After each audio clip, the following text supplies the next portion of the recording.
Hello everyone, welcome to Eduta. So आप जानते हैं हमने एक नया इनिशिएटिव स्टार्ट किया है जिसमें हम 25 लेक्चर्स में आपका पीपीबी का कंपोनेंट पूरा कवर करवाएंगे, जिसमें हम कंटेंट भी डिस्कस करेंगे, एमसीक्यूज भी डिस्कस करेंगे। तो मंडे टू सैटरडे तो ये वीडियोस आएंगी आपकी, और संडे को हम सब रिवाइज करेंगे। जो भी हमने पिछले हफ्ते में किया होगा वो हम थ्रू एमसीक्यूज रिवाइज करेंगे। ऐसी सेम सीरीज आपकी आईएनएफएस के लिए भी है, और ऐसी सेम सीरीज अभी रिसेंटली हमने एएफएम के लिए भी स्टार्ट की है। तो आप ये सारी चीज़ें जो हैं हमारे चैनल पे जाके देख सकते हैं। सबकी प्लेलिस्ट भी अलग से अवेलेबल है। तो अगर आपको ये कंपोनेंट, जो भी कंटेंट है, अगर आपको यूजफुल लगता है तो please go ahead and subscribe to the channel. So आज हम डिस्कस कर रहे हैं consumer protection act and right to information act. Consumer protection की ज़रूरत क्यों है, कंज्यूमर्स को क्यों प्रोटेक्ट करना है? आप कोई भी चीज़ मार्केट में खरीदने जाते हैं और वो डिफेक्टिव निकलती है, तो आपके पास कोई रिड्रेसल का तरीका होना चाहिए। आपके तो पैसे डूब जाएंगे अगर आपको गलत चीज दी गई है। तो आपकी प्रोटेक्शन के लिए कंज्यूमर प्रोटेक्शन एक्ट है। पहले कंज्यूमर प्रोटेक्शन एक्ट 1986 था, जिसकी वो एड भी आती थी, जागो ग्राहक जागो। अब हमारे पास है consumer protection act 2019 for the better protection and interest of consumers. तो एक कंज्यूमर कौन होगा? कोई भी इंडिविजुअल या ग्रुप ऑफ इंडिविजुअल जो अपने पर्सनल यूज के लिए सामान खरीदता है। अगर मैंने एक हेयर ड्रायर लिया अपने पर्सनल यूज के लिए और उसमें कोई डिफेक्ट आता है, तो मैं दुकानदार को बोल सकती हूँ कि ये इसे एक्सचेंज करो, नहीं करता तो मैं कंज्यूमर कोर्ट जा सकती हूँ। लेकिन अगर मैंने वो मैन्युफैक्चरिंग के लिए लिया है, रीसेल के लिए लिया है, वो फिर कंज्यूमर प्रोटेक्शन एक्ट की डेफिनेशन के अंडर कवर नहीं होगा। इस एक्ट के अंडर अब सारी ऑनलाइन ट्रांजैक्शंस भी कवर होती हैं। मैं जैसे मिंत्रा, नायका, अमेजोन से कुछ मंगवाते हैं, डायरेक्ट सेलिंग होती है, टेली शॉपिंग है, multi marketing, multi level marketing के थ्रू कहीं से भी आप सामान खरीदते हैं पर्सनल यूज के लिए, इस एक्ट के अंदर कवर होता है। वो आती नहीं है एक बड़ी इरिटेटिंग सी naptol.com, ऑनलाइन टीवी पे आता है कि खरीद लो नहीं तो खत्म हो जाएगा। वो सब क्या है? जो आपको टेली शॉपिंग के थ्रू भी सामान बेचा जा रहा है, उसमें भी कोई फॉल्ट आता है, उसमें भी कंज्यूमर कोर्ट जाया जा सकता है, और ज्यादातर घटिया ही सामान आता है इन इन जगहों से। अब जो भी एक ई कॉमर्स एंटिटी है, जब ये मिंत्रा, नायका, अमेजोन है, ये भी अब इस के अंदर कवर होते हैं। तो इन सब एंटिटीज को मैंडेटरी है कि जहां से भी वो सामान आया है, कंट्री ऑफ ओरिजिन डिस्प्ले करना अब जरूरी है under the consumer protection act. इस एक्ट के अंदर जो भी गुड्स रीसेल के लिए खरीदे गए हैं, कि मैंने आपसे 500 का खरीदा, सामने 700 का बेच दिया, वो चीजें इस एक्ट के अंदर कवर नहीं होगा। कुछ भी कमर्शियल पर्पस के लिए गुड्स खरीदे हैं, वो भी इसके अंदर कवर नहीं होंगे। कुछ फ्री ऑफ कॉस्ट मैंने लिया है, वो भी इसके अंदर कवर नहीं होगा। या फिर कोई कॉन्ट्रैक्ट फॉर पर्सनल सर्विस है, इसी को मैं पर्सनल सर्विस के लिए बुलाती हूँ। मान लो मैंने अपना यूट्यूब चैनल खोला और मैंने एक पर्सन को बोला कि तुम मेरे चैनल का लोगो बना दो। अब ये कॉन्ट्रैक्ट ऑफ पर्सनल सर्विस है, यहाँ पे भी कंज्यूमर प्रोटेक्शन एक्ट लागू नहीं होगा। ये एक्ट पूरे देश पे लागू होता है, और ये किसी और एक्ट को ओवरराइड नहीं करता है। यानी कि अगर कंज्यूमर प्रोटेक्शन एक्ट किसी और एक्ट के साथ कॉन्फ्लिक्ट में है, तो वो दूसरा कॉन्फ्लिक्ट वाला एक्ट चलेगा। ये किसी को भी ओवरराइड नहीं करता है। अगर आपके कोई राइट्स वायलेट हुए हैं, अनफेयर ट्रेड प्रैक्टिस के आप शिकार हो, गलत कोई झूठी एडवर्टीजमेंट कर रहा है, जो भी कंज्यूमर राइट्स के खिलाफ है चीजें, वो सब इस एक्ट के अंदर कवर होती हैं। कंज्यूमर ने जो भी खरीदा है, गुड्स या फिर सर्विसेज, दोनों कंसिडरेशन के अगेंस्ट लिया हो, कुछ दे के खरीदा हो, फ्री के सामान पे ये एक्ट लागू नहीं होता है। रीसेल पर्पस के लिए, कमर्शियल पर्पस वाली चीजें इसके अंदर लागू नहीं होती हैं। जो आपने कंसिडरेशन पे की है, या तो आपने पूरी पे कर दी हो, या आपने प्रॉमिस किया हो पे करने का, आधा पे किया हो, वो सारी चीजें, डेफर्ड पेमेंट हो, सब कुछ इसके अंदर कवर होता है। यानी कि मान लो मैंने मशीन खरीदी, मैंने मशीन है मेरी 30,000 की वॉशिंग मशीन, और मैंने अभी 5,000 दे दी, बाकी मैंने किस्तें बांध दी। तो ये वाली चीज जो है, जिसमें डेफर्ड पेमेंट है कि बाकी का मैं बाद में पे करूंगी, ये वाले गुड्स भी इस एक्ट के अंदर कवर होते हैं। लेकिन कमर्शियल पर्पस इसके अंदर कवर नहीं होता। लेकिन अगर मान लो किसी ने सेल्फ एम्प्लॉयमेंट के लिए रेडी लगा रखी है, उसने अगर कोई सामान खरीदा, उसमें कोई गड़बड़ी निकलती है, तो वो कंज्यूमर प्रोटेक्शन एक्ट के अंदर कवर होगा। नॉर्मली बिजनेस वाली चीज इसमें कवर नहीं होती है। लेकिन किसी ने सेल्फ एम्प्लॉयमेंट के लिए, अपनी रोजी रोटी कमाने के लिए, अगर आपसे कुछ सामान खरीदा था और वो रेडी पे इस्तेमाल किया, वो फिर इस एक्ट के अंदर कवर होगा। अब इस एक्ट के अंदर कंज्यूमर को क्या राइट्स मिले हुए हैं? एक तो कोई भी गलत मार्केटिंग ना हो गुड्स एंड सर्विसेज की। आपको कोई भी ऐसा सामान नहीं बेच सकता झूठ बोल के, या फिर आपके जिससे लाइफ या प्रॉपर्टी को खतरा हो, वो उन सब से आपको प्रोटेक्शन मिलती है। अनफेयर ट्रेड प्रैक्टिस से आपको यहाँ पे अगेंस्ट राइट्स मिलते हैं, प्रोटेक्शन मिलती है कि आपको गलत क्वालिटी, गलत क्वांटिटी, गलत स्टैंडर्ड की चीजें आपको नहीं बेच सकता है। गलत प्राइस बोल के बाद में कुछ और प्राइस लगा ले, उन सब से आपको प्रोटेक्शन मिलती है। आपको अलग अलग गुड्स एंड सर्विसेज और प्रोडक्ट्स का एक्सेस मिलना चाहिए कॉम्पिटिटिव प्राइसेस पे, आपका राइट है। आपको अगर कुछ गलत कुछ बेचता है, आपके पास राइट है कि आप सही कोर्ट में जाके उसके खिलाफ कंप्लेंट कर सको, आपको जहां कंपनसेशन बनती है वहां कंपनसेशन मिले, और आपका right to receive consumer education भी है under the consumer protection act. अब ये क्वेश्चन देख लेते हैं, which of the following statement is incorrect regarding consumer protection act? कौन सी इनकरेक्ट है? It extends to the whole of India including Jammu and Kashmir, बिल्कुल सही। It replaces the and repeals the consumer protection act 1986, बिल्कुल सही। अब 2019 चल रहा है जो एक्ट है अभी। It does not apply to services rendered free of charge, हाँ जी, जहां पे फ्री ऑफ चार्ज आपने कोई चीज लिया उस पे ये एक्ट लागू नहीं होता है। This act overrides other applicable laws, ये बाकी के लॉज को ओवरराइड करता है? नहीं, नहीं करता है ओवरराइड, तो डी यहाँ पे इनकरेक्ट है। चलिए अब कुछ चीजों की डेफिनेशन देख लेते हैं इस एक्ट में। इस एक्ट के अंदर गुड्स होंगे, कोई भी मूवेबल प्रॉपर्टी जो है वो गुड्स की कैटेगरी में आएगा, इंक्लूडिंग फूड। फूड का क्या मतलब होगा? जो FSSA 2006 इसने जो डिफाइन किया है उसके अकॉर्डिंग जो फूड होगा वो भी इस एक्ट के अंदर कवर होता है। सर्विसेज भी कवर होती है, लेकिन ऑब्वियसली जो कॉन्ट्रैक्ट ऑफ पर्सनल सर्विस वाली सर्विसेज हैं या फ्री ऑफ चार्ज वाली सर्विसेज हैं वो इस एक्ट के अंदर कवर नहीं होती हैं। प्रोडक्ट कुछ भी हो सकता है, कोई goods, raw material, assembled component, लेकिन human tissues, blood, blood products, organs, ये इसमें कवर नहीं होते हैं। कि किसी ने मुझे किडनी दी बेचारे ने अपनी, और मैं बोलूं कि अरे किडनी तो तुम्हारी तो खराब थी, तुमने मेरे को गलत चीज दी है, तो वो इसमें कवर नहीं होता है। लेकिन बाकी सारे प्रोडक्ट्स इसमें कवर होते हैं। और एक्सप्रेस वारंटी किसे बोला जाएगा? अगर आपके प्रोडक्ट के पीछे लिखा है कि इसको 4 बार यूज करो तो ये होगा, आपने कोई मटेरियल स्टेटमेंट आपके प्रोडक्ट के पीछे लिखी, कोई प्रॉमिस लिखा है, डिस्क्रिप्शन में कुछ लिखा है, वो सारी चीजें एक्सप्रेस वारंटी मानी जाएंगी। वो सारी चीजें एक्सप्रेस वारंटी मानी जाएंगी। एडवर्टाइजमेंट में आपकी ऑनलाइन जो एडवर्टाइजमेंट्स आती हैं, यूट्यूब पे, टीवी पे आ रही है, बिलबोर्ड्स लगे हैं, उन सब को एडवर्टाइजमेंट की कैटेगरी में काउंट किया जाएगा। एक इंपॉर्टेंट चीज है product liability. Section 83 of the act जो है कंज्यूमर प्रोटेक्शन एक्ट, वो बोलता है कि जो प्रोडक्ट लाइबिलिटी है वो किसके खिलाफ, आप इसके अंडर किसके खिलाफ कंप्लेंट कर सकते हो? मैन्युफैक्चरर जिसने की ये चीज बनाई है उसके खिलाफ भी, जिसने आपको सर्विस प्रोवाइड की है उसके खिलाफ भी कंप्लेंट हो सकती है, इवन जिसने प्रोडक्ट बेचा है उसके खिलाफ भी कंप्लेंट हो सकती है under the consumer protection act. और इसमें ई कॉमर्स के प्लेटफॉर्म्स भी आएंगे, यानी कि आपका जो मिंत्रा, अमेजोन, नायका है, फ्लिपकार्ट है, वो सब भी इस एक्ट के अंदर कवर होते हैं। अगर आपको कोई नुकसान होता है इनके खिलाफ आप कंप्लेंट कर सकते हो। प्रोडक्ट लाइबिलिटी एक्शन लेने का मतलब क्या होगा? अगर आप कोई भी कंप्लेंट फाइल करते हो डिस्ट्रिक्ट, स्टेट या नेशनल कमीशन के खिलाफ, और आप कंपनसेशन भी मांग सकते हो कि मुझे ये प्रोडक्ट यूज करने से नुकसान हुआ है, और आप कंपनसेशन भी डिमांड कर सकते हो। अब अनफेयर ट्रेड प्रैक्टिस का क्या मतलब है? अनफेयर ट्रेड प्रैक्टिस का मतलब है कि आपको कोई डिफेक्टिव सर्विस दी गई, कि मैन्युफैक्चरिंग डिफॉल्ट फॉल्ट है किसी के अंदर, वो सामान आपको बेचा जा रहा है, आपको कैश मेमो नहीं दिया जा रहा, बिल्स नहीं दिए जा रहे, जब आप कोई सामान खरीदो आपको बिल देना जरूरी है, नहीं मिलता है, तो वो अनफेयर ट्रेड प्रैक्टिस है। अगर आपने कोई गुड्स एंड सर्विस खरीदा है, रिफ्यूजिंग टू टेक बैक और withdraw the goods and services and not refunding the consideration, आपका सामान खराब निकला, आप वापस करने चले गए बिल्कुल सही कंडीशन में, टैग वैग सब कुछ लगा है, तब भी वापस नहीं ले रहे, तो ये अनफेयर ट्रेड प्रैक्टिस है।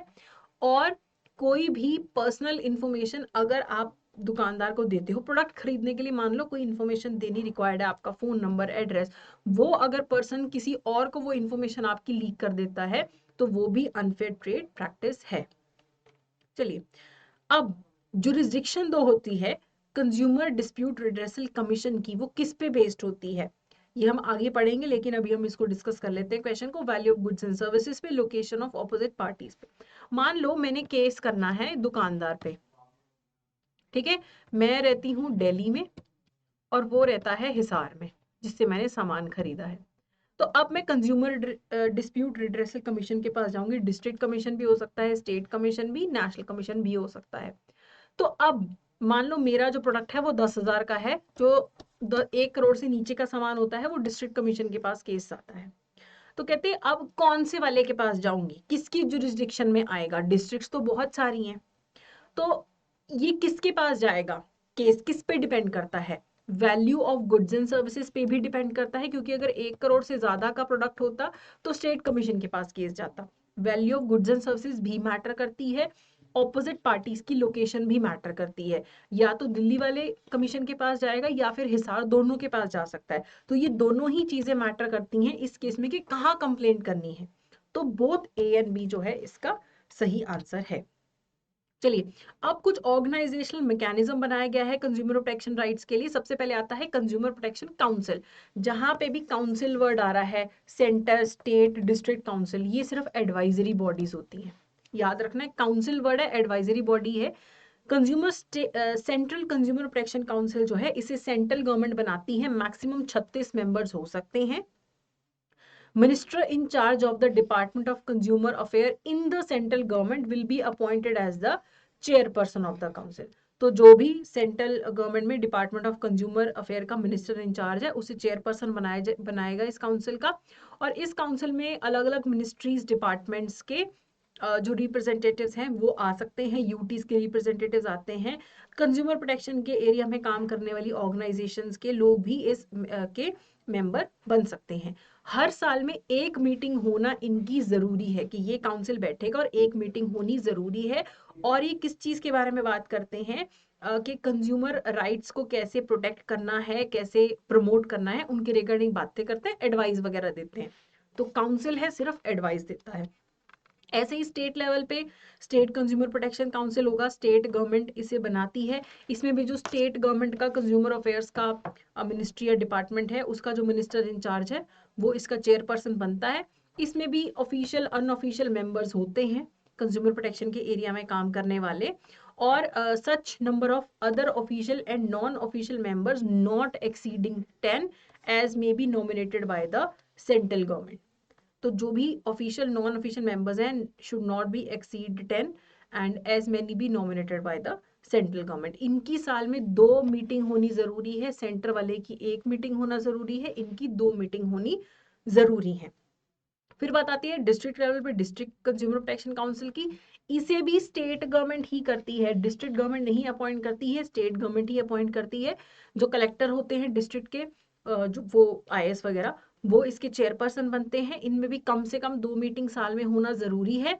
और जितने प्रिस्क्राइब्ड होते हैं उतने ऑफिशियल नॉन ऑफिशियल मेंबर्स इसमें होते हैं, कोई नंबर इसमें मेंशन नहीं है। फिर आती है central consumer protection authority. Authority term है, थोड़ा सा ज्यादा पावर है इनके पास। तो ये सारे मैटर्स रेगुलेट करते हैं, जो भी कंज्यूमर के राइट्स की वायलेशन होती है, कोई अनफेयर ट्रेड प्रैक्टिस है, कोई मिसलीडिंग एडवर्टीजमेंट है, जो भी पब्लिक और कंज्यूमर के इंटरेस्ट के खिलाफ चीजें हैं उनके अगेंस्ट ये रेगुलेटिंग करते हैं और कंज्यूमर प्रोटेक्शन को लेके बातें करते हैं ये।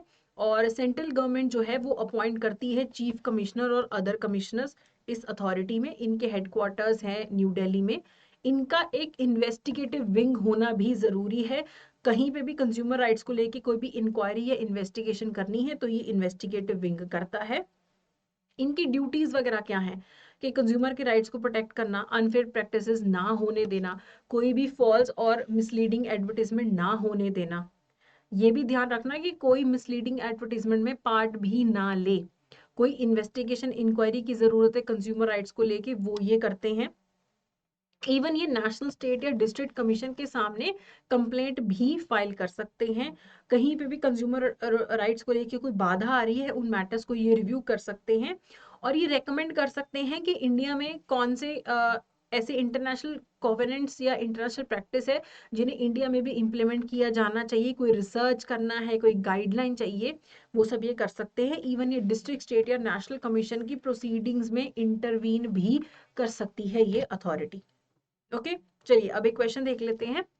Consider the following statements regarding Consumer Protection Act 2019. A person who has bought goods under the system of deferred payment is not considered a consumer and is not eligible to file a complaint. मैंने आपको बताया था deferred payment वाले भी eligible होते हैं। अगर मैंने मशीन 5,000 दे के ले ली, बाकी के मैंने बोला 25,000 में बाद में दूंगी, इसे ये क्या है, डेफर्ड पेमेंट है, ये भी कंज्यूमर एक्ट के अंदर कवर होता है। तो ये वाली स्टेटमेंट आपकी गलत है, इनकरेक्ट ही पूछा है। A person who obtains goods for resale or any commercial purpose is not covered under this definition. बिल्कुल सही, कमर्शियल पर्पस के लिए अगर आपने गुड्स खरीदे हैं तो आप इसके अंदर कवर नहीं होंगे, ये वाली स्टेटमेंट सही है। Online transactions are not covered under this act, ये गलत है। ऑनलाइन ट्रांजेक्शन के लिए भी आप कंज्यूमर कोर्ट जा सकते हैं, तो 1 और 3 गलत है और आपको इनकरेक्ट ही पूछा है, तो सी इज द करेक्ट आंसर। अब जो आपकी consumer central consumer protection authority है, इनके पास पावर क्या है, कहीं पे भी इंक्वायरी कर सकते हैं, कोई गुड्स डिफेक्टिव है उन्हें रिकॉल करने के लिए बोल सकते हैं कंपनी को कि सारा माल रिकॉल कर लो, कोई एडवर्टाइजमेंट इनको लगता है गलत है उसको डिसकंटिन्यू करने के लिए भी बोल सकते हैं, सर्च एंड सीजर भी कर सकते हैं। अब अगर सीसीपीए ने कुछ भी ऑर्डर दिया है, वो ऑर्डर के खिलाफ अगर कंप्लेंट करनी है तो इस अथॉरिटी के ऑर्डर पास करने के 30 दिन के अंदर अंदर नेशनल कमीशन के पास कंप्लेंट हो सकती है। नेशनल कमीशन के पास 30 डेज के अंदर अंदर अपील हो सकती है।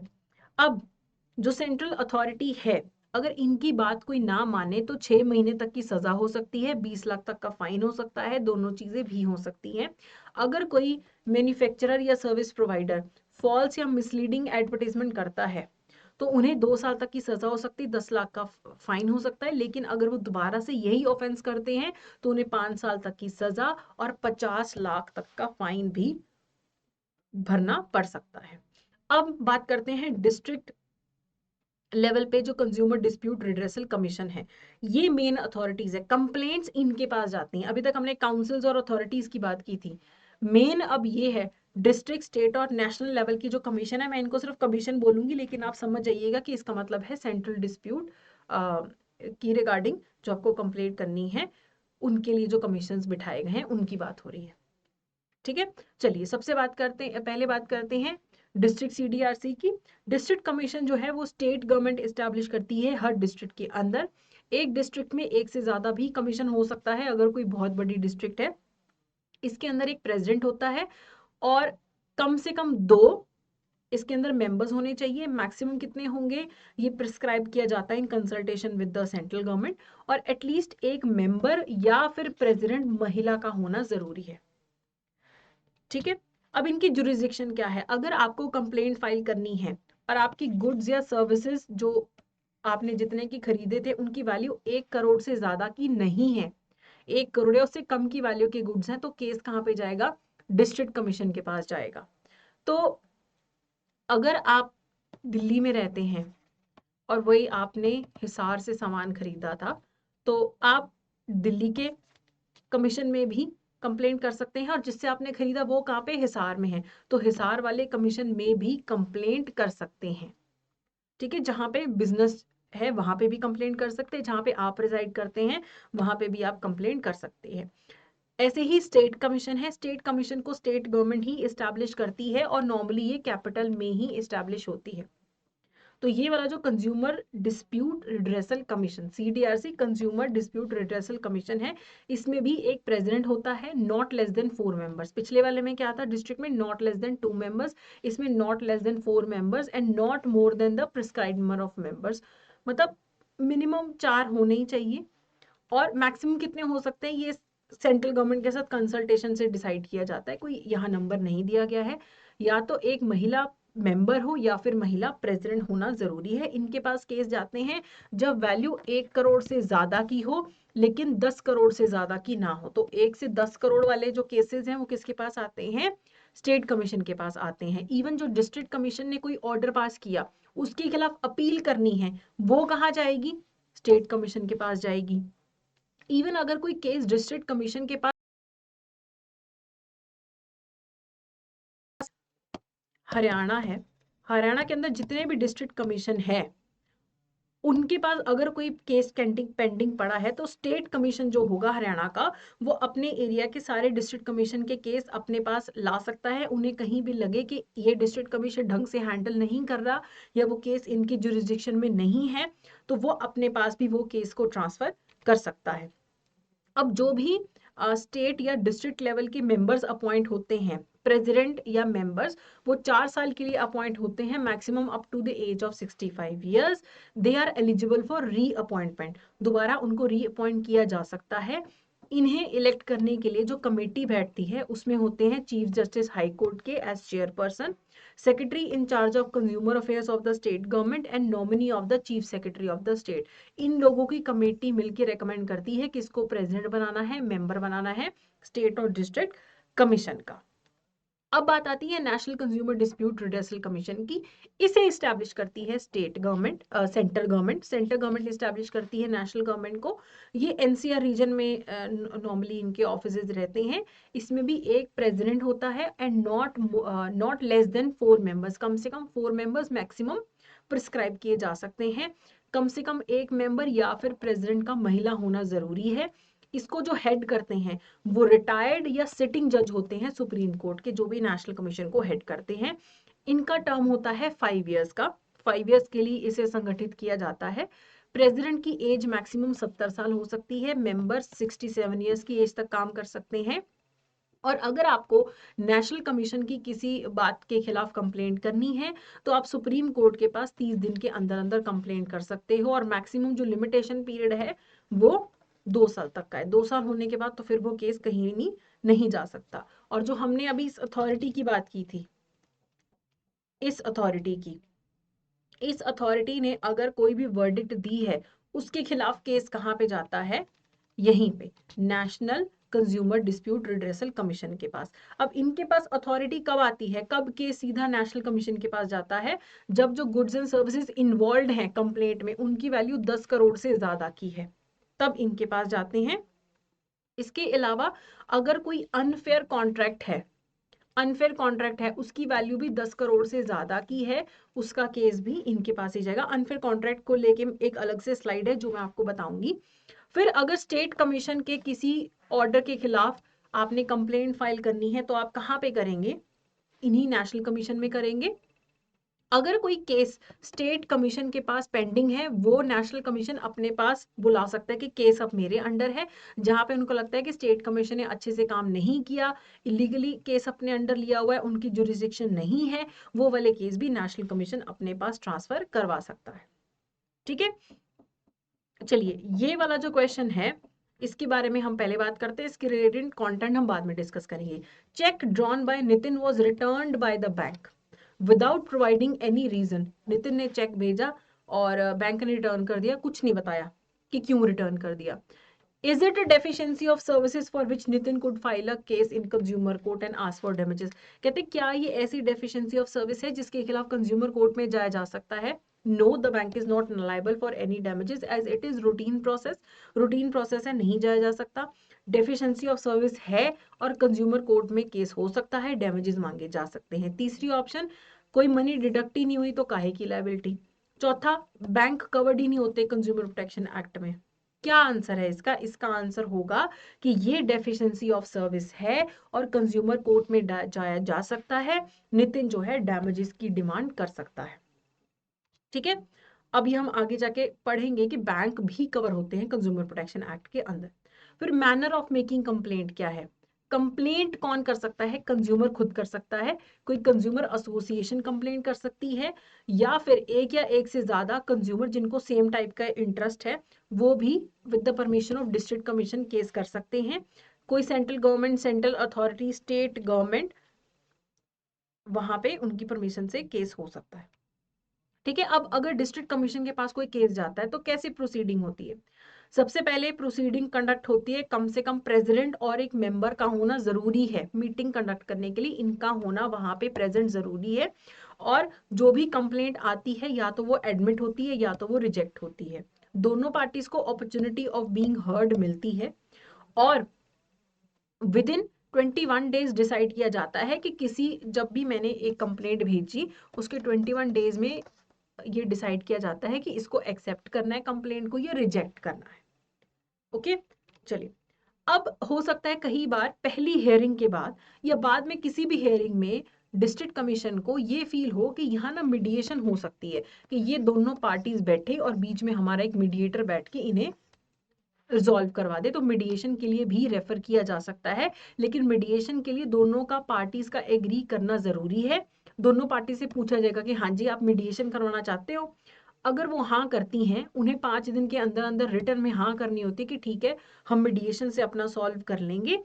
और जैसे ही हाँ मिलती है दोनों पार्टीज की डिस्ट्रिक्ट कोर्ट को, वो फिर 5 दिन के अंदर अंदर इसे मीडिएशन के लिए रेफर कर देते हैं। ओके, जब भी कोई कंप्लेंट आती है डिस्ट्रिक्ट कमीशन के पास, तो पहले तो वो उसकी कॉपी जो है ऑपोजिट पार्टी को भेजते हैं। Refer copy of admitted complainant 21 days के अंदर अंदर ऑपोजिशन पार्टी को क्यों भेजी जाती है कि आपके खिलाफ ये कंप्लेंट आई है हमारे पास। वो फिर 30 दिन के अंदर अंदर अपना पक्ष रखते हैं। 30 दिन के अंदर अंदर नहीं रख पाते तो उन्हें मैक्सिमम 15 डेज का और एक्सटेंशन मिल सकता है कि आप अपना पक्ष रखो। अब वो पक्ष रखने क्या कहेगा, या तो मना करेगा या कहेगा नहीं ये झूठ बोल रहा है, या हो सकता है वो अपना केस ही रिप्रेजेंट ना करने आए। अगर तो जो डिस्प्यूट है, मैंने मान लो मशीन बोला कि इसने मेरे को गलत मशीन भेज दी है, अगर तो टेस्टिंग की जरूरत है तो इसे टेस्टिंग के लिए भेजा जा सकता है। 45 दिन के अंदर अंदर टेस्टिंग होके आनी चाहिए कि हाँ ये जो बोल रहा है सही है या नहीं है। और जो भी टेस्ट करने के लिए खर्चा होगा कौन देगा, जिसने कंप्लेंट की है वो टेस्टिंग का खर्चा देगा। ठीक है, और उसके बाद जो भी डिस्ट्रिक्ट कमीशन के पास केस जाता है वो उसे 3 महीने के अंदर अंदर सॉल्व करना होता है। जहां टेस्टिंग नहीं रिक्वायर्ड है, जहां पे टेस्टिंग रिक्वायर्ड है, जिस भी चीज के खिलाफ कंप्लेंट है, तो 5 महीने के अंदर अंदर केस को डिस्पोज ऑफ करना जरूरी है। डिस्ट्रिक्ट कंज्यूमर कोर्ट जो है उसके पास वही पावर्स हैं जो एक सिविल कोर्ट के पास होती हैं under code of civil procedure 1908। Every proceeding is a judicial proceeding. चलिए, अब डिस्ट्रिक्ट कमीशन जो है वो क्या ऑर्डर पास कर सकता है। एक, अगर मशीन में कोई डिफेक्ट था, कहेगा डिफेक्ट दूर करो, इस मशीन को रिप्लेस करके दो, जितने की मशीन थी प्राइस रिटर्न करो। हो सकता है कि डिस्ट्रिक्ट कमीशन वालों को ये पता लगे कि इनके तो सारी ही मशीनें खराब हैं, वो डिसकंटिन्यू करने के लिए बोल सकता है कि तुम ये ट्रेड प्रैक्टिस डिसकंटिन्यू करो, अब ये तुम बेचोगे ही नहीं ये टाइप की मशीन। अगर मुझे मशीन चलाते हुए कोई नुकसान हुआ था उसकी भरपाई करने के लिए बोला जा सकता है, मशीन की मैन्युफैक्चरिंग रोकने के लिए बोला जा सकता है। इसके अलावा अगर मान लो मैंने मशीन ली थी 1 लाख रुपए की, तो मुझे कंपनसेशन कम से कम इस मशीन की वैल्यू का 25% मिलना चाहिए, यानी कि इस केस में 25,000। और डिस्ट्रिक्ट कमीशन अपने किसी भी ऑर्डर को खुद ही 30 दिन के अंदर अंदर रिव्यू भी कर सकता है। ओके, अगर मुझे डिस्ट्रिक्ट कमीशन का ऑर्डर नहीं पसंद आया तो मैं स्टेट कमीशन को अपील कर सकती हूँ 45 डेज के अंदर अंदर। और अगर 45 डेज से ज्यादा का समय निकल जाता है तो मैं with sufficient cause extra time लेके भी अपील कर सकती हूँ। अपील किसके पास जाएगी, स्टेट कमीशन के पास जाएगी। ठीक है, अब मान लो वो मशीन वाला जो है उसको डिस्ट्रिक्ट कमीशन की वर्डिक्ट पसंद नहीं आई, वो कहता मैं स्टेट कमीशन के पास जाऊंगा। डिस्ट्रिक्ट कमीशन ने इसको बोला था कि मेघा को 50,000 रुपए compensation they they.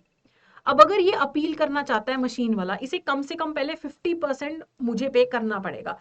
Order to पे 50% of amount ordered bye district commission, पहले मुझे पैसे देगा एटलीस्ट 50%। जो ऑर्डर दिया गया था, ऑर्डर 50,000 का था, उसका 50% कितना हुआ, 25,000 मुझे पे करेगा, फिर वो अपील कर सकता है। नहीं तो जानबूझ के अपील में लटकाए रखेगा वो, तो मुझे तो कंपनसेशन मिलेगी नहीं। तो एटलीस्ट 50% जितना ऑर्डर है उतना कंपनसेशन पे करने के बाद वो अपील कर सकता है। अब अगर स्टेट कमीशन के पास कोई केस गया था, उसकी अपील नेशनल कमीशन में भी 30 डेज के अंदर अंदर हो सकती है। इसमें भी सेम वही है कि अगर नेशनल कमीशन के पास कंप्लेंट करनी है तो पहले जितने का ऑर्डर पास किया गया था कंपनसेशन पे करने का, उसका 50% पहले पे करो। और नेशनल कमीशन के पास वही केस जाता है अपील होके जहां पे सब्सटेंशियल क्वेश्चन ऑफ लॉ हो। तो अपील चाहे स्टेट कमीशन के पास आए चाहे नेशनल कमीशन के पास आए, हर अपील को 90 दिन के अंदर अंदर सॉल्व करना जरूरी है। और जो भी ये ऑर्डर पास होंगे इन्हें वैसे ही ट्रीट किया जाएगा जैसे कोर्ट डिक्री को under code of civil procedure treat किया जाता है। अगर कोई इन बातों को नहीं मानता है, ऑर्डर्स को नहीं मानता है, उसे 1 महीने से लेके 3 साल तक की सजा हो सकती है और 25,000 से लेके 1 लाख तक का फाइन हो सकता है। और दोनों भी चीजें हो सकती है कि फाइन भी लग गया, जेल भी हो गई। अगर मान लो जिसने कंप्लेंट की थी वो फ्रिवलेस कंप्लेंट करता है, बस दुकानदार को परेशान करने के लिए कंप्लेंट कर रहा है, कोई असल मुद्दा था नहीं, तो उसे बोला जा सकता है कि दुकानदार को 10,000 पैसे पे करो कि तुमने उसको परेशान किया। ठीक है, तो कंप्लेनेंट को भी ध्यान देना है कि जबरदस्ती कंज्यूमर कोर्ट नहीं चले रहना। अब मीडिएशन भी हो सकती है। ठीक है, डिस्ट्रिक्ट कमीशन के पास कोई केस जाए या स्टेट कमीशन के पास या नेशनल कमीशन के पास, वो मीडिएशन सेल में भी जाने को हमें बोल सकते हैं कि दोनों पार्टीज के बीच में एक मीडिएटर हमारा बैठेगा और वो आपका केस सॉल्व करने की कोशिश करेगा। तो स्टेट गवर्नमेंट जो है वो मीडिएशन सेल एस्टैब्लिश करती है। हर डिस्ट्रिक्ट कमीशन हर स्टेट कमीशन के साथ अटैच्ड होते हैं mediation cell. Central government mediation cell बनाती है, नेशनल कमीशन के साथ अटैच करती है। इनके अंदर लिस्ट होती है इम्पैनल मीडिएटर्स की, केस हैंडलर्स की। जब भी कोई केस आएगा मीडिएशन के लिए, इस लिस्ट में से किसी को मीडिएटर अपॉइंट किया जाएगा और ये जो भी मीडिएटर कुछ भी करते हैं इन्हें उसकी रिपोर्ट क्वार्टरली अपने साथ के कमीशन को भेजनी पड़ती है। इसके साथ जो अटैच्ड मीडिएशन सेल होगा वो इसको रिपोर्ट भेजेगा क्वार्टरली। स्टेट कमीशन के साथ जो मीडिएशन सेल अटैच्ड होगा वो इन्हें रिपोर्ट भेजेगा। और जो भी ये मीडिएशन सेल बनता है ये पैनल वैलिड होता है 5 साल के लिए और उन्हें दोबारा से रीअपॉइंट भी किया जा सकता है। तो कौन कौन मीडिएटर बन सकता है? कोई भी रिटायर्ड जज है, सुप्रीम कोर्ट के, हाई कोर्ट के जज हैं, कंज्यूमर कमीशन के रिटायर्ड मेंबर हैं, कोई डिस्ट्रिक्ट सेशन जज रहे हैं, जितने भी जजेस हैं ये सब मीडिएटर बन सकते हैं। कोई एडवोकेट है जिसने कम से कम 10 साल का एक्सपीरियंस हो, कोई जुडिशियल ऑफिसर है कम से कम 10 साल का एक्सपीरियंस हो। तो ये पूरी लिस्ट आप एक बार देख सकते हैं। इन सब लोगों को, पुराने ब्यूरोक्रेट्स जो होते हैं, इन सबको मीडिएटर बनना अलाउड होता है। लेकिन अगर कोई इंसॉल्वेंट है, जिसका खुद का दिवालिया निकला हो, जिसके खिलाफ डिसिप्लिनरी प्रोसीडिंग्स चल रही हों, जिसके खिलाफ क्रिमिनल कोर्ट में कोई केस पेंडिंग हो, मॉरल टर्पिट्यूड का केस हो, वो इसमें मीडिएटर नहीं बन सकते हैं मीडिएटर सेल के अंदर। ठीक है, फिर बात आती है सेटलमेंट थ्रू मीडिएशन की। जब मीडिएटर के पास केस चला जाता है तो वो लॉ नहीं देखता, वो देखता है नेचुरल जस्टिस और फेयर प्ले देखता है कि फेयरनेस के हिसाब से वो अपना मीडिएशन करवाने की कोशिश करता है। He is not bound by code of civil procedure या फिर इंडियन एविडेंस एक्ट से वो बाउंड नहीं होता है मीडिएशन। अगर मीडिएशन हो जाता है तो दोनों पार्टी से रिटर्न में अग्रीमेंट साइन कराया जाता है कि हमने सेटलमेंट कर ली है। और ये जो रिपोर्ट होती है सेटलमेंट वाली, ये 7 दिन के अंदर अंदर फिर अगर डिस्ट्रिक्ट कमीशन के पास केस गया था तो डिस्ट्रिक्ट कमीशन को पास वो रिपोर्ट आएगी, स्टेट कमीशन का केस था स्टेट कमीशन के पास रिपोर्ट आएगी और वो फिर ऑर्डर पास कर देंगे कि देखो जी मीडिएशन हो गई है और ये केस हमारा सेटल्ड है। लेकिन अगर मीडिएशन स्टार्ट होने के 3 महीने तक भी अगर किसी फैसले पर नहीं आया जाता तो फिर से कमीशन ही केस को संभालेगा, कहेगा रहने दो, इनसे मीडिएशन नहीं होगी। अब क्या बैंकिंग सर्विसेज के भी कंज्यूमर प्रोटेक्शन एक्ट के अंदर कवर होती हैं? तो होती हैं। अगर आपका डिपॉजिट्स आपको मिले नहीं, गलती से पैसे कट गए, रिफंड नहीं आया, आपका बिना मतलब चेक डिसऑनर हो गया, बिना मतलब बैंक ड्राफ्ट आपका डिसऑनर हो गया, आपका चेक के पैसे आपके अकाउंट में नहीं आए, बिजनेस कॉरेस्पॉन्डेंट जो अपॉइंट होते हैं फाइनेंशियल इंक्लूजन के चैप्टर में जो हमने किए थे, अगर वो कोई गलती करते हैं उनके खिलाफ भी कंज्यूमर प्रोटेक्शन कोर्ट जाया जा सकता है। और ये सारी चीजें जो हैं, आपकी डेफिशिएंसी ऑफ सर्विस कोई भी होती है तो आप कंज्यूमर कोर्ट भी जा सकते हैं। ऐसा नहीं है कि बैंक वाले नहीं जा सकते, नहीं जा सकते तो फिर आपके सिलेबस में ही नहीं होता। ठीक है, तो एक बात जरूरी है अनफेयर कॉन्ट्रैक्ट की। अनफेयर कॉन्ट्रैक्ट भी कंज्यूमर प्रोटेक्शन एक्ट के अंदर कवर होते हैं। अगर आप गुड्स एंड सर्विसेज के लिए कोई भी कॉन्ट्रैक्ट करते हो, कोई भी कॉन्ट्रैक्ट आपके होते हैं जो हेविली आपको लगता है वन साइडेड है, सिर्फ वेंडर के राइट्स प्रोटेक्ट हो रहे हैं, आपके राइट्स का कोई पूछ ही नहीं रहा, कंज्यूमर को कोई नेगोशिएशन बार्गेन करने को नहीं मिल रहा, आपसे एक्सेसिव सिक्योरिटी डिपॉजिट मांगा जा रहा है। आपने कोई मशीन खरीदी थी, वॉशिंग मशीन 50,000 की, आपने बोला था कि अभी मैं 5,000 पेमेंट कर रहा हूँ, ठीक है, बाकी मैं आपको 12% के साथ अब ये हर महीने 5,000 की किस्तों में पैसा दे दूंगा। आपके पास बाई चांस ज्यादा पैसे आ गए घर से, आपने कोई गहने बेच के 50,000 इकट्ठे कर लिए और आपने बोला कि मैं अभी एक साथ ही पेमेंट कर रहा हूँ। आपको कंपनी कह रही नहीं नहीं, हम तो नहीं अब आपको एक साथ पेमेंट करने देंगे, आप तो ये 12% के साथ हमें पेमेंट करो। तो ये अनफेयर कॉन्ट्रैक्ट है। दुकानदार अपने आप कॉन्ट्रैक्ट वन साइडेड टर्मिनेट कर दे, ये सारे अनफेयर कॉन्ट्रैक्ट हैं। अनफेयर कॉन्ट्रैक्ट का जो केस होता है वो डिस्ट्रिक्ट कमीशन में नहीं जाता है। 10 करोड़ से नीचे की वैल्यू वाले, 10 करोड़ या 10 करोड़ से नीचे की वैल्यू वाले सारे अनफेयर कॉन्ट्रैक्ट के जो केसेस हैं वो स्टेट कमीशन के पास जाएंगे। 10 करोड़ से ऊपर के जो केसेस हैं नेशनल कमीशन के पास जाएंगे। इस बात को गांठ बांध लो, जहां पे भी अनफेयर कॉन्ट्रैक्ट का केस होगा वो स्टेट या नेशनल कमीशन के पास जाएगा, डिस्ट्रिक्ट कमीशन के पास नहीं जाता है। ओके, अब एक क्वेश्चन देख लेते हैं। Which of the following statements are correct regarding consumer protection act authority, central consumer protection authority को रिगार्डिंग कौन सी स्टेटमेंट करेक्ट है? ये एक स्टैच्यूटरी बॉडी है under the consumer protection act 2019, correct. इसे हेड करता है chief commissioner appointed by central government, correct. इसके पास पावर है इन्वेस्टिगेशन करने की, जहां पे भी कंज्यूमर राइट्स का वायलेशन हो रहा है, कोई भी अनफेयर ट्रेड प्रैक्टिस हो रही है, कहीं पे गलत एडवर्टीजमेंट हो रही है, उसके खिलाफ ही इन्वेस्टिगेट कर सकते हैं। इन्वेस्टिगेटिव विंग होता है इनका, बिल्कुल सही स्टेटमेंट है। CCPA can issue directions to prevent violation of consumer rights and to ensure compliance with the act.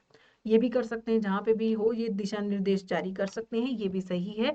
तो ऑल ऑफ दी अबव इसका करेक्ट आंसर है। अब इसका आंसर मुझे आप कमेंट सेक्शन में देंगे इस क्वेश्चन का। पहला क्वेश्चन होमवर्क क्वेश्चन है, a product liability claim can be filed against manufacturer, service provider, product seller या फिर ऑल ऑफ दी अबव। अगर मेरे प्रोडक्ट में कोई खराबी है तो मैं किसके पास क्लेम फाइल कर सकती हूँ? जिसने बनाया है, जिसने मुझे बेचा था, जो सर्विस प्रोवाइडर है, किसको? तो इसका आंसर आप मुझे कमेंट सेक्शन में देंगे। एक और होमवर्क क्वेश्चन है, डिस्ट्रिक्ट कमीशन को लेके आपको पूछा है, डिस्ट्रिक्ट कंज्यूमर प्रोटेक्शन काउंसिल जो है इसे डिस्ट्रिक्ट गवर्नमेंट क्रिएट करती है क्या, और क्या इसे डिस्ट्रिक्ट कलेक्टर हेड करते हैं? इसका आंसर भी आपको मुझे कमेंट सेक्शन में देना है। अब हम बात करते हैं राइट टू इंफॉर्मेशन एक्ट की। राइट टू इंफॉर्मेशन एक्ट जो है आपका, ये क्यों बना है? अगर एक सरकारी काम हो रहा है, मुझे कोई इंफॉर्मेशन चाहिए, तो क्या मुझे वो दी जाएगी? मुझे दी जाएगी अगर वो पब्लिक अथॉरिटी है, सरकारी अथॉरिटी है। राइट टू इंफॉर्मेशन के तहत मुझे इंफॉर्मेशन मिलेगी, इससे मुझे भी एम्पावरमेंट मिलती है। मैं एक डेमोक्रेसी में रहती हूँ इंडिया में, जब मैं किसी को वोट देती हूँ तो मैं उसे अपना रिप्रेजेंटेटिव इलेक्ट कर रही हूँ, वो जवाबदेही रखता है मेरे प्रति। तो इसलिए मुझे राइट टू इन्फॉर्मेशन मिला है। इंडिया में करप्शन को कम करना है, उसमें भी राइट टू इन्फॉर्मेशन बहुत ज्यादा कारगर है। अगर एक ऑफिसर है, उसे पता है कि यार मैं जितना मर्जी घपला कर दूं, कौन पूछने आने वाला है, तो वो करप्शन करेगा। लेकिन अगर उसे पता है कि कभी भी RTI फाइल हो सकती है, सारा चिट्ठा खुल सकता है कि क्या गड़बड़ी है, तो इसीलिए करप्शन कम भी होती है। सिस्टम में ट्रांसपेरेंसी आती है, जवाबदेही बनती है लोगों की, क्योंकि सरकार के पास जो पैसा है वो भी तो आम जनता का ही है ना। तो इसीलिए राइट टू इंफॉर्मेशन एक डेमोक्रेसी में लोगों की पार्टिसिपेशन को बढ़ावा देने में बहुत जरूरी प्लेस रखता है अपनी। पहले हमारे पास था फ्रीडम ऑफ इंफॉर्मेशन एक्ट 2002, लेकिन ये वाला जो एक्ट था वो काफी वीक था, इसे रिप्लेस करके राइट टू इंफॉर्मेशन एक्ट लाया गया है। इसमें पूरे प्रोसीजर्स, रूल्स हैं कि कैसे एक सिटीजन इंफॉर्मेशन डिमांड कर सकता है। ये एक्ट पूरे इंडिया पे लागू होता है।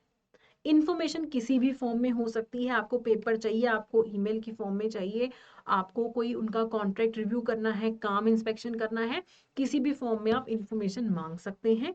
और इन्फॉर्मेशन आप किससे मांग सकते हो? एक पब्लिक अथॉरिटी से। पब्लिक अथॉरिटी में कौन आएगा?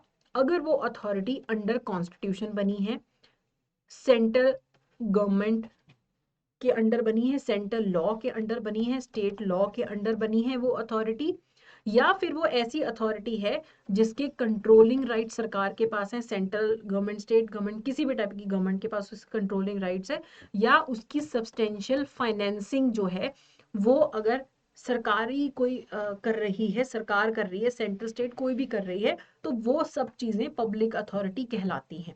तो जियो पब्लिक अथॉरिटी नहीं है, रिलायंस नहीं है। क्यों? क्योंकि ना इनकी फंडिंग सरकार कर रही है, ना उसमें सरकारी कंट्रोल है।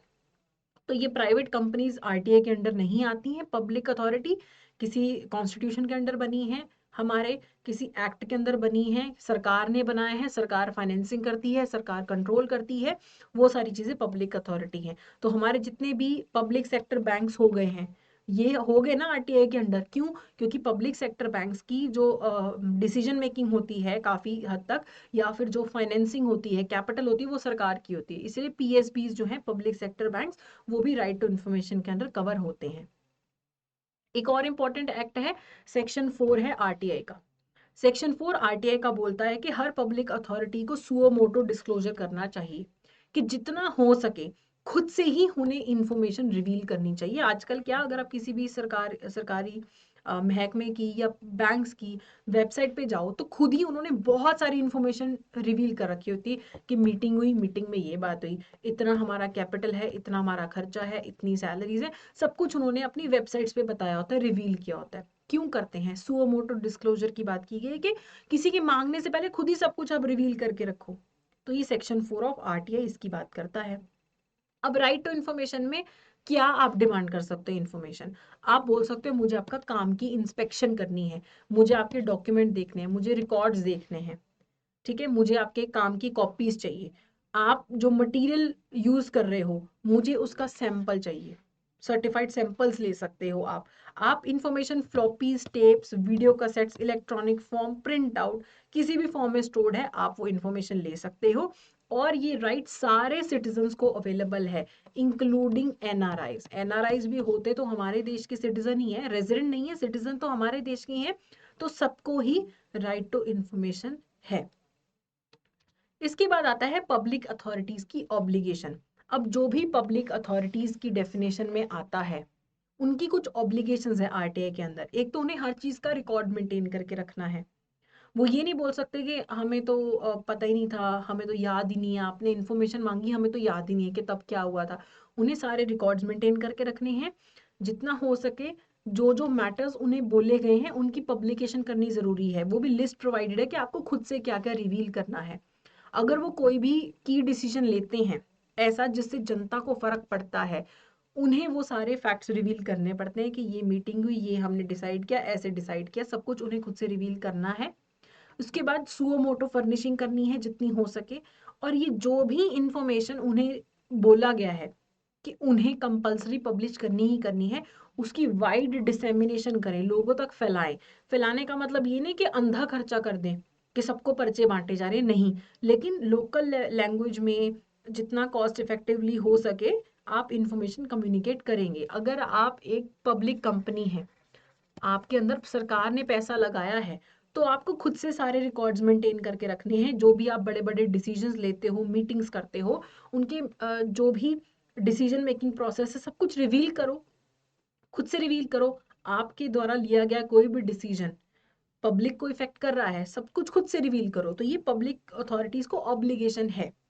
और जितनी भी पब्लिक अथॉरिटीज हैं उन्हें, जो भी सेंट्रल या स्टेट पीआईओज हैं, उन्हें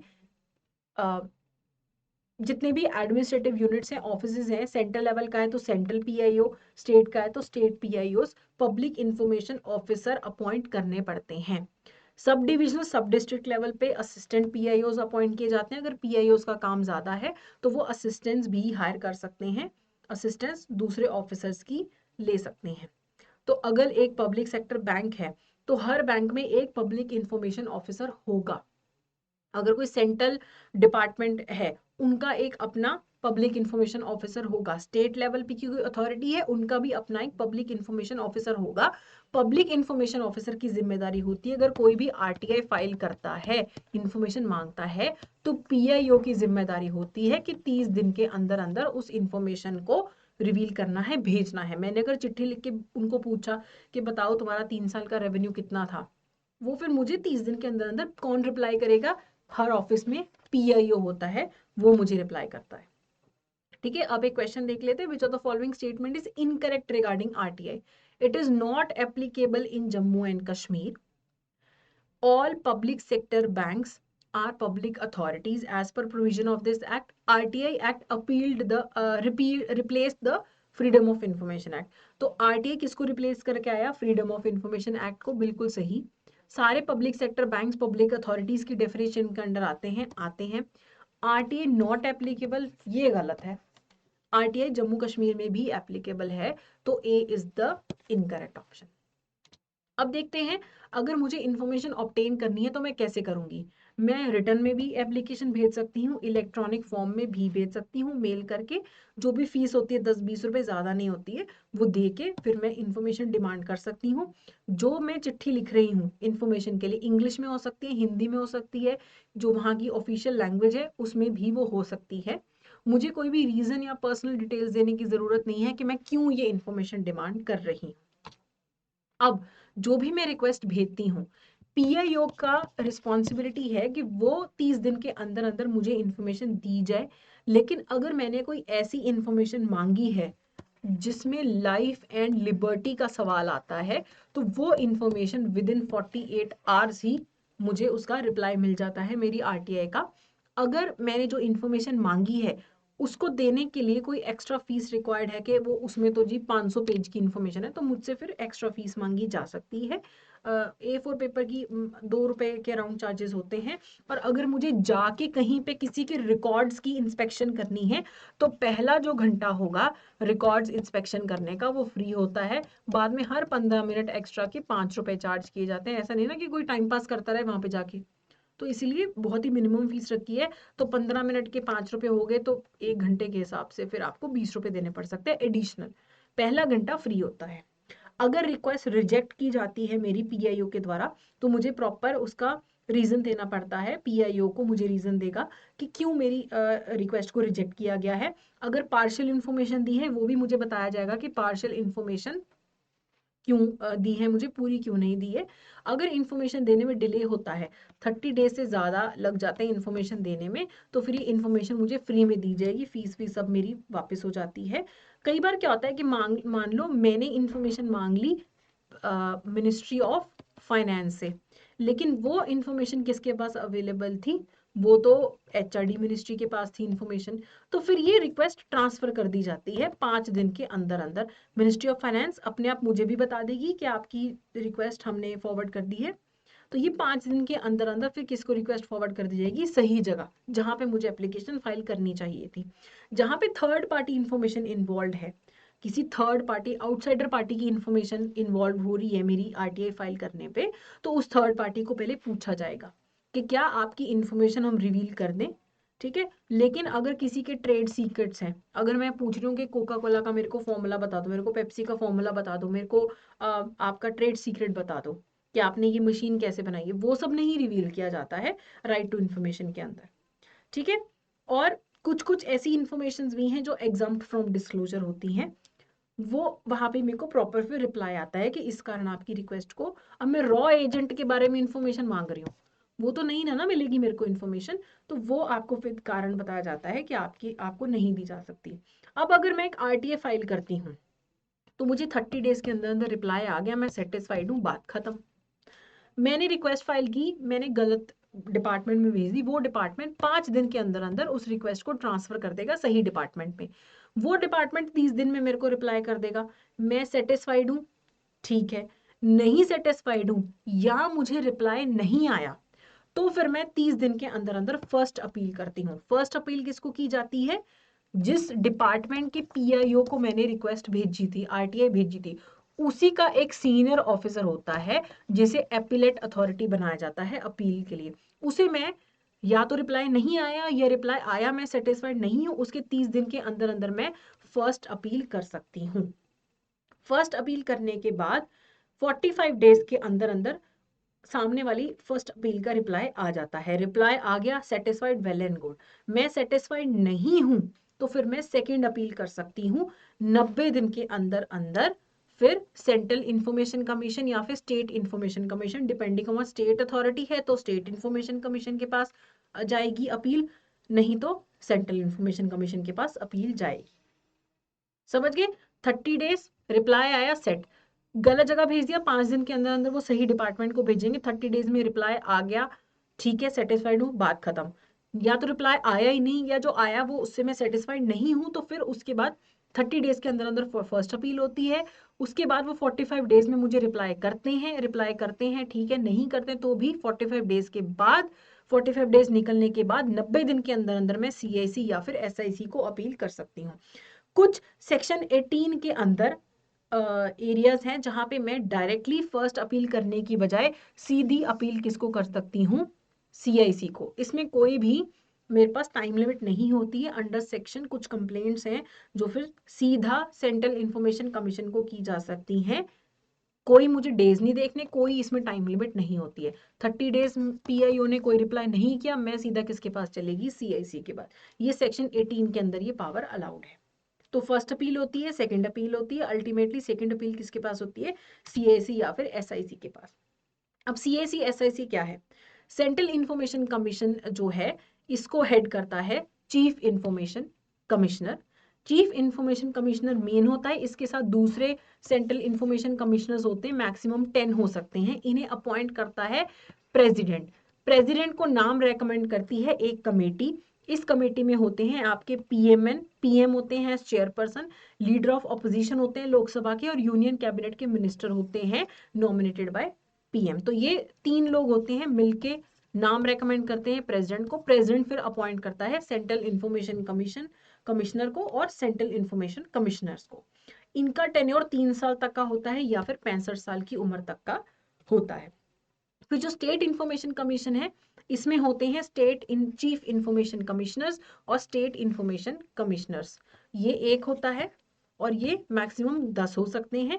इन्हें अपॉइंट करता है गवर्नर। गवर्नर किसके कहने पे करता है, कमेटी के कहने पे करता है। उस कमेटी में होते हैं chief minister as chairperson, leader of opposition होता है लेजिस्लेटिव असेंबली का, और एक कोई कैबिनेट मिनिस्टर होता है। कैबिनेट मिनिस्टर कौन होगा, ये भी कौन बताता है, चीफ मिनिस्टर बताता है। तो इनकी रिकमेंडेशन पे फिर गवर्नर इन्हें अपॉइंट करता है 3 साल तक के लिए या फिर 65 साल की उम्र तक।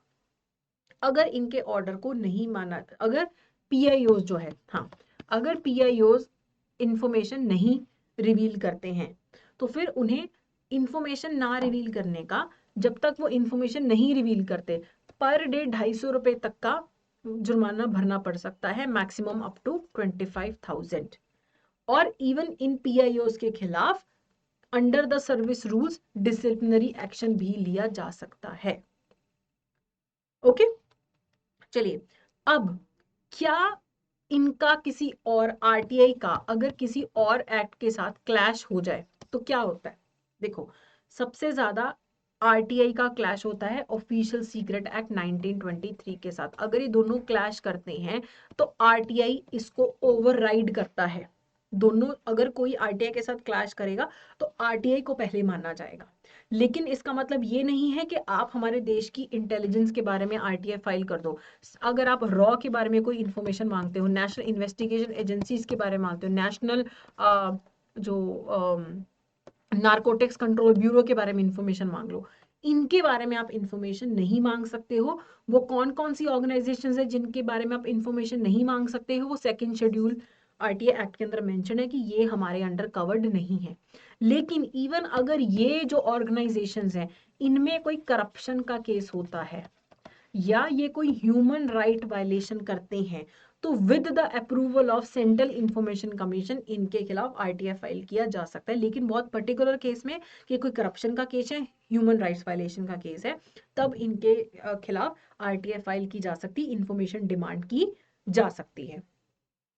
ठीक है, चलिए अब एक क्वेश्चन देख लेते हैं। Which of the following organisation do not come under the purview of RTI। RTI के अंदर क्या कवर नहीं हो रहा है। स्टेट बैंक ऑफ इंडिया होगा कवर, क्यों, क्योंकि ये पब्लिक सेक्टर बैंक है। रॉ कवर नहीं होगा, इंटेलिजेंस एजेंसी है। नारकोटिक कंट्रोल ब्यूरो नहीं कवर होगा, ये शेड्यूल 2 के अंदर आती हैं चीजें, ये नहीं होंगी RTI के अंदर कवर। तो which do not come 2 and 3। ठीक है, चलिए अब ये होमवर्क क्वेश्चन है, क्वेश्चन नंबर 3 जो आपका होमवर्क का है। विच of the following is covered under the definition of information under RTI। Information की कैटेगरी के अंदर क्या क्या आता है, रिकॉर्ड्स मांग सकते हो, डॉक्यूमेंट्स मांग सकते हो, मेमोज मांग सकते हो, ईमेल मांग सकते हो, कॉन्ट्रैक्ट मांग सकते हो। RTI के अंदर इंफॉर्मेशन के नाम पे आप ये सब कुछ मांग सकते हो। ठीक है, तो इसका आंसर तो मैंने आपको बता दिया, D है इसका करेक्ट आंसर। चलो, तो ये हमारा आज का सेशन था। वो जो 2 होमवर्क क्वेश्चन है उसका आंसर आप हमें जरूर कमेंट सेक्शन में बताइएगा। I give you the correct answer also. और अगर आपको ये सेशन थोड़ा सा भी फ्रूटफुल लगता है तो please go ahead and subscribe to the channel.